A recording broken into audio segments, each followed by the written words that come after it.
कथा शिवरात्रीची. धार्मिकतेनुसार चित्रभानू नावाचा एक शिकारी होता.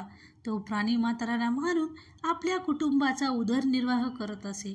तो कर्जबाजारी होता. वेळेवर कर्जफेड करू शकला नाही म्हणून संतापलेल्या सावकाराने शिकाऱ्याला शिवमठात कैद केले होते. योगायोगाने त्या दिवशी शिवरात्री होती. शिकारी ध्यान करत असताना भगवान शिवाशी संबंधित धार्मिक गोष्टी ऐकत राहिला. चतुर्दशीला त्याने शिवव्रताची कथाही ऐकली. संध्याकाळ होताच सावकाराने त्याला आपल्याजवळ बोलवलं आणि कर्ज फेडण्यास सांगितलं. दुसऱ्या दिवशी संपूर्ण कर्ज परत करण्याचे आदेश दिल्यावर शिकारी कैदेतून मुक्त झाला. रोजच्या दिनक्रमानुसार तो शिकारीसाठी जंगलात गेला होता. मात्र दिवसभर कारागृहात असल्याने त्याला कडकडून भूक व तहान लागलेली होती. शिकार शोधत तो खूप दूरपर्यंत गेला. अंधार पडल्यावर रात्र जंगलात काढावी लागेल असे त्याला वाटलं.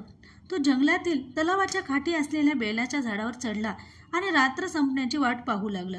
त्या बेलाच्या झाडाखाली एक शिवलिंग होतं, जे बेलाच्या पाण्याने झाकले गेले होते.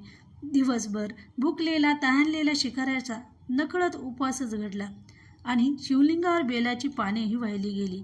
रात्री 1 वाजल्यानंतर एक हरीण पाणी पिण्यासाठी तलावाकाठी आले. शिकारी धनुष्यावर बाण टाकून ओढणारच तोच हरिणी म्हणाली, मी गर्भवती आहे. मी लवकरच बाळाला जन्म देईन. तुम्ही एकाच वेळी 2 जीव मारणार आहात, जे योग्य नाही. मुलाला जन्म देऊन मी तुमच्यासमोर येईन आणि नंतर माझी शिकार करावी. हे ऐकून शिकाऱ्याला त्या गर्भवती हरणीला जाऊ दिलं.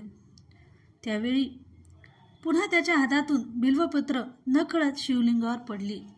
अशा प्रकारे पहिल्या प्रहराची पूजाही नकळत पूर्ण झाली. काही वेळाने तेथून दुसरे हरीण समोर आलं. शिकारी धनुष्यावर बाण चढवणारच तोच हरणीने नम्रपणे विनंती केली, हे शिकारी, मी काही काळापूर्वी मासिक पाळीतून निवृत्त झाले असून माझ्या प्रियकराच्या शोधात भटकत आहे. मी माझ्या पतीला भेटते आणि लवकरच तुमच्याकडे येईन. शिकाऱ्याने तिलाही जाऊ दिलं. 2दा शिकार गमावल्याने तो देखील अस्वस्थ झाला होता. यावेळीही धनुष्यबाण बेलाच्या झाडाला लागल्याने काही बेलाची पाने शिवलिंगावर पडली आणि दुसऱ्या प्रहराची पूजाही पूर्ण झाली.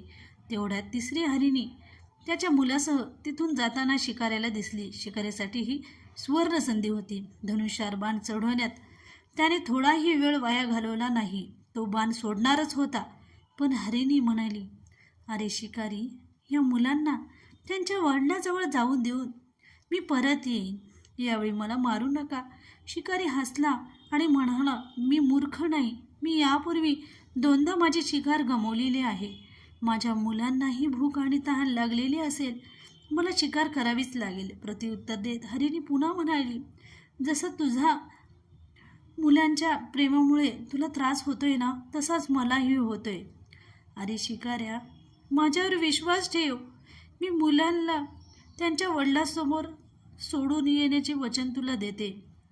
हरिणीचा उदास स्वर ऐकून शिकाऱ्याला तिची दया आली. त्याने तिलाही जाऊ दिले. शिकार न मिळाल्याने आणि भूक आणि तहानेने व्याकुळ झालेला शिकारी नकळत झाडावर बसल्या बेलाची पाने तोडून खाली फेकत राहिला. पहाट होत असताना त्याच वाटेवर एक हरिण आलं.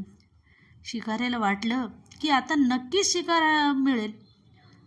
शिकाऱ्याला पाहून हरिण विनम्र आवाजात म्हणालं की, हे शिकारी, माझ्या आधी आलेल्या 3 हरिणींना आणि लहान मुलांना तुम्ही मारले असेल तर मलाही मारायला उशीर करू नका, जेणेकरून त्यांच्या वियोगात मला क्षणभरही त्रास सहन करावा लागू नये. मी या हरिणीचा पती आहे. जर तुम्ही त्यांना जीवनदान दिले असेल तर मलासुद्धा आयुष्यातील काही क्षण द्या. मी त्यांना भेटतो आणि नंतर तुमच्यासमोर स्वतः येईन.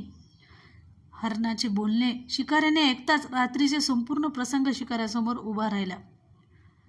त्याने हरणाला सर्व हकीकत सांगितली. तेव्हा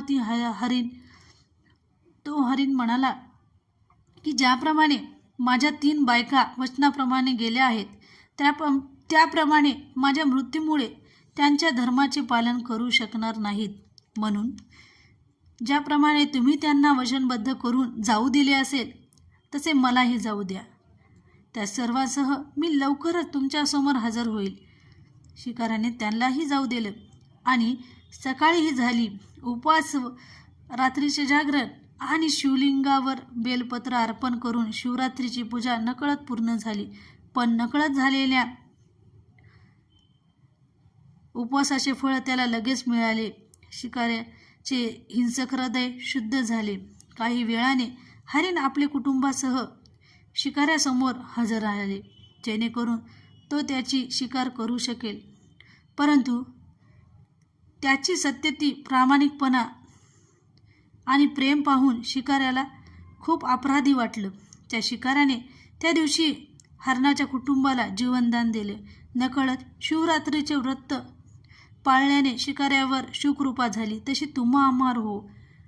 हर हर महादेव, हर हर महादेव.